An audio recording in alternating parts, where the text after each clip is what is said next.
ছাঁচ baking powder ছাড়াই বানিয়ে ফেলুন এইরকম অসংখ্য জালিদার চিতই পিঠা। পিঠার মধ্যে এত জালি যে গুণে কিন্তু শেষ করা যাবে না, আর এটা কিন্তু মিনিটের মধ্যেই হয়ে যাবে। পিঠেটা আমি কিভাবে বানালাম ভিডিওটি প্রথম থেকে শেষ পর্যন্ত দেখতে থাকুন। আশা করি চিতই পিঠে বানানোর জন্য কোনো রকম কোনো সমস্যাই আর থাকবে না। পিঠের রাজা চিতই পিঠা যদি না বানানো হয় সংক্রান্তির দিনটা যেন পালনই হলো না, এরকমই আমার মনে হয়। যদি এই পিঠেটা মিনিটের মধ্যে বানানো হয় তাহলে তো কোনো কথাই নেই। চলুন রেসিপিটি দেখে নিই। এখানে একটা গামলার মধ্যে আমি 2 বাটি চালের গুঁড়ো নিয়ে নিচ্ছি, আর নিয়ে নিচ্ছি আধা বাটি গমের। আর এই চালের গুঁড়োটা কিন্তু আমি মিক্সিতে গুঁড়ো করেছি, সেই কারণে আটাটা অবশ্যই ব্যবহার করতে হবে। দিয়ে দিচ্ছি স্বাদ মতো লবণ, আর আটা তো আমাদের সকলের বাড়িতে সবসময়ই থাকে। 3টে উপকরণ আমি একত্রে একটু মিশিয়ে নিচ্ছি। তারপর এখানে দিয়ে দিচ্ছি উষ্ণ গরমের থেকেও একটু গরম জল 2 বাটি। মাপটা ঠিক রাখতে হবে, তাহলে কিন্তু পিঠেগুলো জালিদার এবং ফুলকো ফুলকো হবে। এবার আমি এই পিঠার ব্যাটারটা ভালো করে গুলে নেব। ফাইনালি ব্যাটারের কনসিস্টেন্সি কেমন হবে আমি দেখাচ্ছি।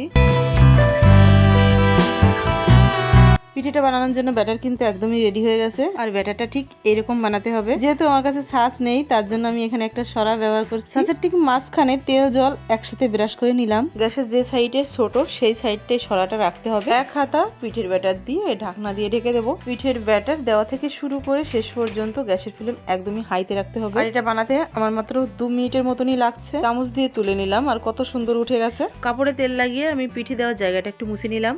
ব্যাটারটা আবারও দিয়ে দিচ্ছি। ঢাকনা দিয়ে ঢেকে 1.5 থেকে 2 মিনিটের মতনই রাখবো। ঢাকনাটা ভালো করে ঘুরিয়ে ফিরিয়ে বসাতে হবে, যাতে করে ঢাকনার কোনো সাইড দিয়ে ফাঁপ না সরতে পারে। এই যে কত সুন্দর আরো একটা পিঠে কিন্তু তৈরি হয়ে গেল দেখতে দেখতেই।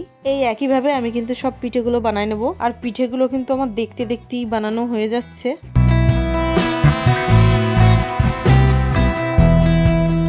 আশা করি পিঠেগুলো দেখেই বুঝতে পাচ্ছেন যে পিঠেগুলো কত জালিদার হয়েছে। এইবার চিতই পিঠে বানানোর জন্য কোনো রকম কিন্তু বেকিং পাউডার বেকিং সোডা এই সমস্ত কিছুই লাগবে না। বাড়িতে বানানো চালের গুঁড়ো আর আটা দিয়ে ছাঁচ ছাড়াই আমার মতন করে চিতই পিঠে বানিয়ে নিতে পারেন, যেটা হবে অসংখ্য জালিদার। আর এই চিতই পিঠে সকালের ব্রেকফাস্ট হোক কিংবা সন্ধ্যার টিফিনে নতুন নতুন খেজুরের ঝোলা গুড় দিয়ে কিন্তু অসাধারণ লাগে। একটাতে কিন্তু মন ভরবে না, একটা খেলে পর পর কখন 10টা 12টা খেয়ে ফেলবেন বুঝতেই পারবেন না। তো বন্ধুরা, পিঠের রেসিপিটা আশা করি সকলেরই খুবই ভালো লেগেছে। ভিডিওটি ভালো লাগলে লাইক শেয়ার সাবস্ক্রাইব করতে একদমই ভুলবেন না। আমি ফিরে আসছি আরো একটা নতুন স্বাদের নতুন রেসিপি ভিডিও নিয়ে। ততক্ষণ সবাই খুব ভালো থাকবেন, সুস্থ থাকবেন, মালা রান্নাবান্নার সাথে সদা সর্বদা জুড়ে থাকবেন।